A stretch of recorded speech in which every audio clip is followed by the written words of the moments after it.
Timbuktu Institute, Zesty, Sayera International, à qui la faute, manek.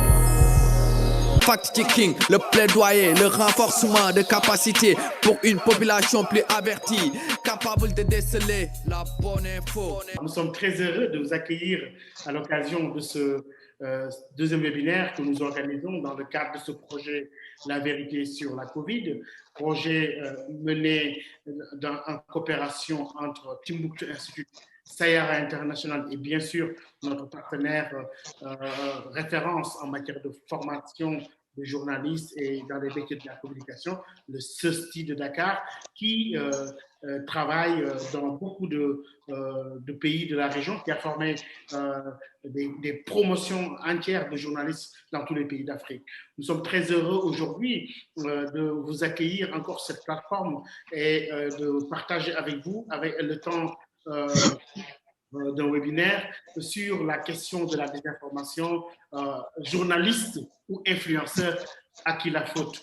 Webinaire avec le titre très important et pour lequel nous avons le plaisir d'accueillir aujourd'hui un panel exceptionnel d'hommes de médias, de chercheurs, de personnalités importantes de la société civile, mais aussi d'autres personnalités issues du monde de l'information, des techniques d'information et de la communication. Ce programme a commencé par une recherche qu'on a menée sur 7 pays du Sahel, sur une étude de perception que les Sahéliens avaient sur la question de la désinformation à travers la pandémie de Covid-19 et comment cette pandémie a été une période assez importante au regard de la diffusion de fausses nouvelles, de fake news, etc. Parce que la radio offre l'avantage d'écoute collective. Une radio peut être écoutée par 50 personnes et puis la radio ne demande pas beaucoup de moyens. Il suffit d'acheter des mètres, on n'a pas besoin d'électricité. Donc, il y a tous ces facteurs qui expliquent que la radio soit une des sources d'information les plus importantes. Il y a la télé lorsqu'on vient dans les grandes villes. Dans cette partie aussi, il ne faut pas sous-estimer le mode de tradition traditionnel parce qu'à Difa, par exemple, le griot se promenait pour annoncer une information. Il sillonnait toute la ville pendant 1 heure, pendant 2 heures pour annoncer des informations. Et on savait la source, on savait que c'est telle personne qui l'a dit, c'est le griot officiel qui l'a dit. Et puis l'information était parfois donnée aussi par le tam-tam qu'on frappait chez le chef du village. On frappait, quand on frappe le tam-tam, on sait qu'il y a un événement, on essaie de savoir, on se rapproche de cette source pour savoir. Et il est même arrivé que, du fait du nombre de coups de tam-tam qui est donné, qu'on sache si c'est une bonne information ou une mauvaise information. 2, 3 coups de tam-tam, ça veut dire que l'information est bonne. 3, 4, ça veut dire que l'information est mauvaise. Donc, tous ces modes de tradition étaient des sources d'information et qui étaient crédibles, qui étaient écoutées. La crédibilité des radios locales était probablement pas là. Dans la région du lac Tchad, c'est les voix du maître. C'est la radio nationale du Tchad, du Niger, du Nigeria et du Cameroun qui, sauf quelques petites exceptions, ne parlent pas dans les langues parlées souvent au lac, Kanuri, Boudouma et Kanuri. Et c'est surtout la voix de la partie au pouvoir qui s'intéresse beaucoup moins dans la région du lac que tout ce qui se passe dans l'ethnie du parti au pouvoir de la ville capitale. Et moi, je veux aller un peu plus loin avec ce que Cédric a dit au sujet de quand il était jeune. Moi, quand je ne suis pas dans la région du lac Tchad, je suis avec la famille en Afrique du Sud. Et en Afrique du Sud, pendant l'époque de l'apartheid, on a écouté la Voix d'Amérique pour la musique et le BBC pour le journal. Et pas la radio d'État sud-africain parce qu'on savait que tout ce qu'ils disaient, c'était des mensonges. C'est très difficile à faire un acte de balance entre ce que les militaires veulent dire à les gens de la région du lac Tchad et ce qui est vrai. Et un de nos rôles, c'est de former les militaires, et c'est difficile à former les militaires, il faut le dire, parce que les militaires n'aiment pas les journalistes, ils n'aiment pas les médias, ils trouvent que si on est dans les médias, nous sommes l'ennemi, mais on n'est pas l'ennemi. À Facebook, nous avons collaboré avec les sources d'information qui font autorité en matière de santé, mais aussi pandémie, donc l'Organisation mondiale de la santé, l'UNICEF. On a aussi collaboré avec CDC Afrique et avec les différents ministères de la santé. Donc, on a collaboré avec eux pour pouvoir mettre en place des informations qui sont la bonne information qui viennent d'elles sur la plateforme Facebook déjà. Donc, aujourd'hui, et je pense depuis le début de l'année dernière, tous les utilisateurs avaient accès à ce qu'on appelle le centre d'information COVID-19 sur leur Facebook, qui en fait regroupe toutes les informations qui viennent de ces sources qui font autorité sur la question. Mais on a également eu il y a eu des pop-up, donc des fenêtres, si vous voulez, dans le fil d'actualité des gens, qui les invitent à cliquer sur un hyperlien qui les renvoie sur le site soit de l'OMS, soit de CDC Africa, de UNICEF ou du ministère de la Santé de leur pays pour qu'ils puissent s'informer. Et on a eu à mettre en place des chatbots pour que les utilisateurs puissent aller sur WhatsApp et poser et lire en fait la bonne information. Et dans ce chatbot-là, on a également, il y a une section pour la plupart des pays où nous l'avons lancé, dans plusieurs pays d'Afrique subsaharienne. Il y a une section qui était réservée aux fausses informations qui circulent sur la pandémie. Et donc, dans cette section, il y a la bonne information qui est également donnée. Donc, pour revenir à ce qui avait été mentionné au début, je pense que la désinformation, les fausses informations, ce ne sont pas un phénomène nouveau. Et ça avait été mentionné auparavant. Maintenant, ce qui a changé, je dirais, avec les réseaux sociaux, c'est la vitesse à laquelle la fausse information se propage. Mais il faut comprendre, bien entendu, toujours que tout ce qui se trouve sur les réseaux sociaux, ce sont des contenus qui sont mis là par les populations. Et il ne faut pas oublier aussi que bien qu'il y a, c'est vrai qu'il y a de nombreuses critiques aujourd'hui par rapport aux réseaux sociaux, cela n'occulte pas aussi les bienfaits de cet outil-là. Le CECI de Dakar a mis en place des cours sur le fact-checking, notamment pour la vérification de l'information, le traitement de l'information.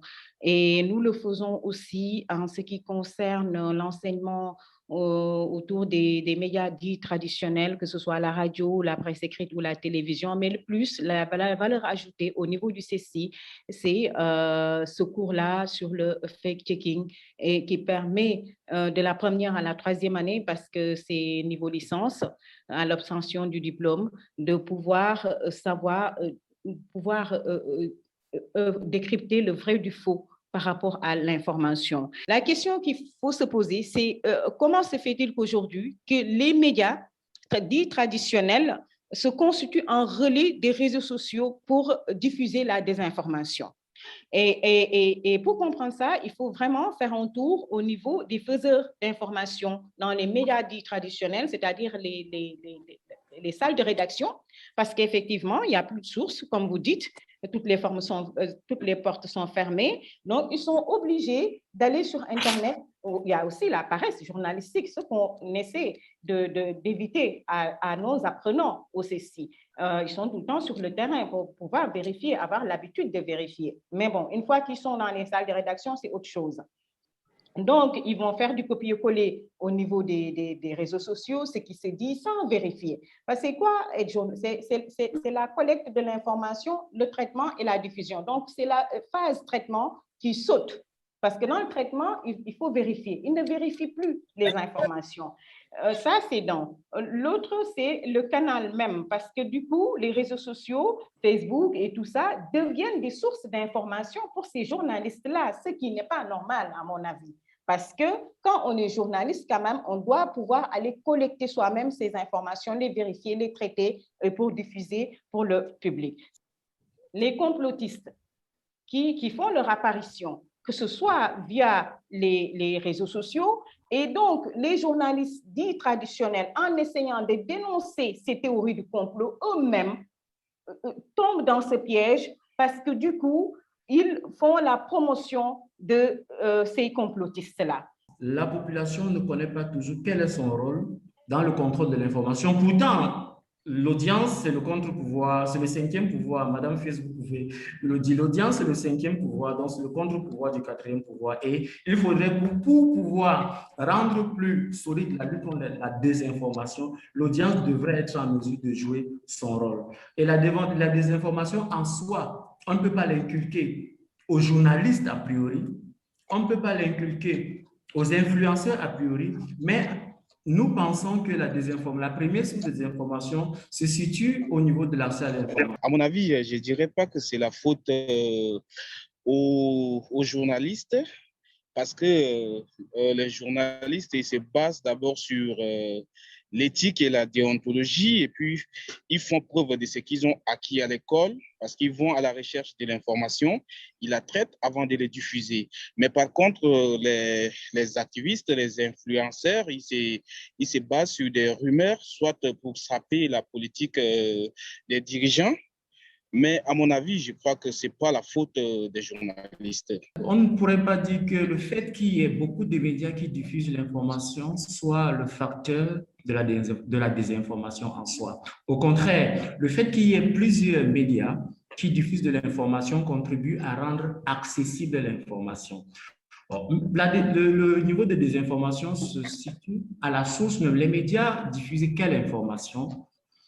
Et ici, là, se pose tout le problème qui est débattu aujourd'hui et que la COVID-19 a permis d'amplifier, celui de l'accès à l'information.